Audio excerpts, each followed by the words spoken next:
I thank the gentleman, the gentlelady from Georgia, Ms. McKinney. Oh, thank you, Mr. Chairman.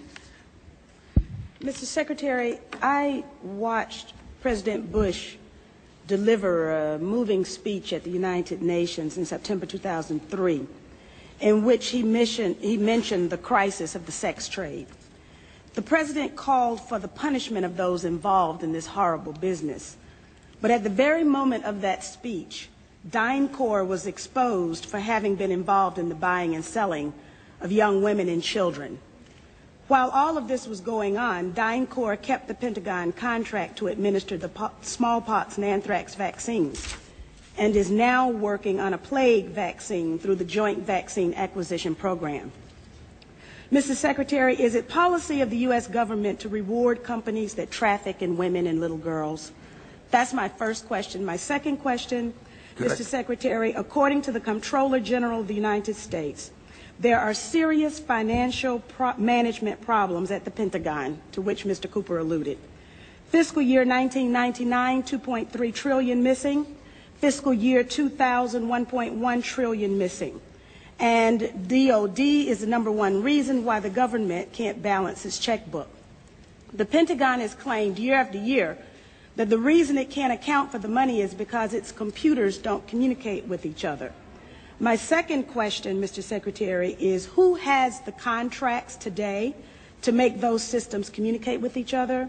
How long have they had those contracts? And how much have the taxpayers paid for them?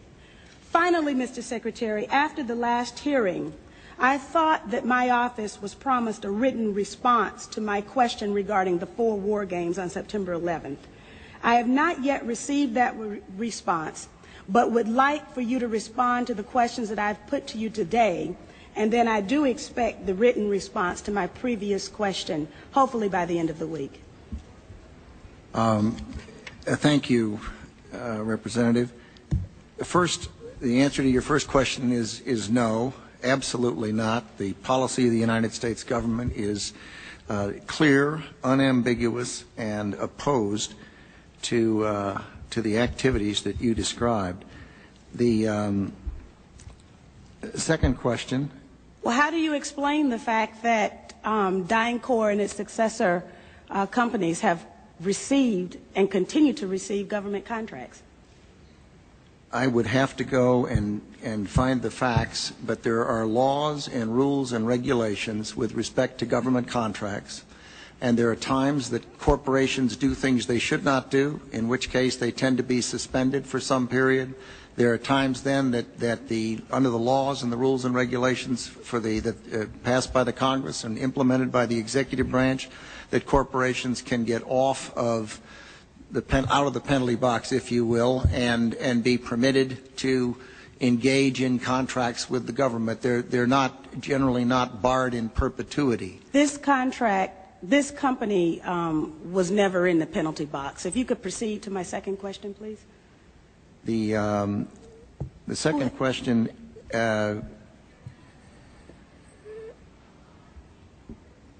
I've forgotten what the second question was.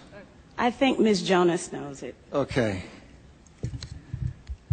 Thank you, Ms. McKinney. I appreciate the question. I appreciate your interest in our department's financial condition, and we are working very hard on that program. I've just come back recently. I understand that you're working hard on it, but my question was, who has the contract? How long have they had that contract, and how much money have we spent on it? In general, we spend about $20 billion in the Department on Information Technology Systems. The accounting systems are part of that. I can get you the exact number for the record of what we spend on our current, what we call legacy systems, and those that we're moving toward. And who has the contracts? That would be a multitude of individuals. Could you name some, please? Well, I think off the top of my head, well, I would rather not. I'd rather provide that for the record. That's not privileged information, is it? I'm sure it's not. Well, please. Yeah. And we still have time, so please. I would be glad to provide for the record. I don't want to talk from the top of my head and be incorrect. On your first question, I'm advised by Dr. Chu that it was not the corporation that was engaged in the activities you characterized, but I'm told it was an employee of the corporation. And it was some years ago in the Balkans that took place. It's my understanding that it continues to take place, and Is that right? Yes. Well, if you can give me information to that I'm effect, sure you are interested in all of the information that I have, and I'll be more than happy to provide it to you. Good, thank you. But I would also like to get information from you. Okay. For example, the information that I just requested about who has those contracts. Let me assure the gentlelady that we'll make sure that this exchange of information takes place. And Mr. Secretary, if you can get back with us on the DynCorp story, we'll get that to the gentlelady. Thank you, Mr. Chairman. We'll get back on both of the first two questions, but the Congresswoman has raised the other question twice now, and I'd like to have General Myers respond because you mentioned it in the last hearing, and I think it would be helpful to get the answer, even though we're on red, if you don't mind, Mr. Chairman. General Myers, go right ahead. But I would like to have the answer in writing as well, as I thought my office was promised. Okay, I don't know about the promise, Congresswoman, but could you repeat the question to make sure I'm answering the right question? This is 9/11 question. The question was, we had 4 war games going on September 11th, and the question that I tried to pose before the Secretary had to go to lunch was whether or not the activities of the 4 war games going on September 11th actually impaired our ability to respond to the attacks. The answer to the question is no, did not impair our response. In fact, General Eberhart, who was then the commander of North American Aerospace Defense Command, as he testified in front of the 9/11 Commission, I believe he told them that it enhanced our ability to respond, given that NORAD didn't have the overall responsibility for responding to the attacks today. That was an FAA responsibility. But they were 2 CPXs. There was 1 Department of Justice exercise that didn't have anything to do with the other 3. And there was an actual operation ongoing because there was some Russian bomber activity up near Alaska. So let me ask you this then. Who was in charge of managing those war games? And General, why don't you give the best answer you can here in a short period of time, and we'll. The gentlelady wants to get a written answer anyway, and then we can move on to other folks. The important thing is to realize is North American Aerospace Defense Command was responsible.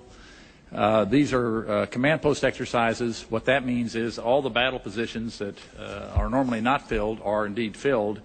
So it was an easy transition from an exercise into a real-world situation. It actually enhanced the response. Otherwise, it would take somewhere between 30 minutes and a couple of hours to fill those positions, those battle spaces, with the right staff officers. Mr. Chairman, begging your indulgence, was September 11th declared a National Security Special Event Day?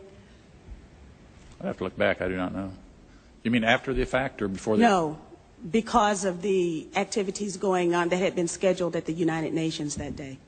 I'd have to go back and check. Don't know. Thank you. Okay. I thank the gentlelady.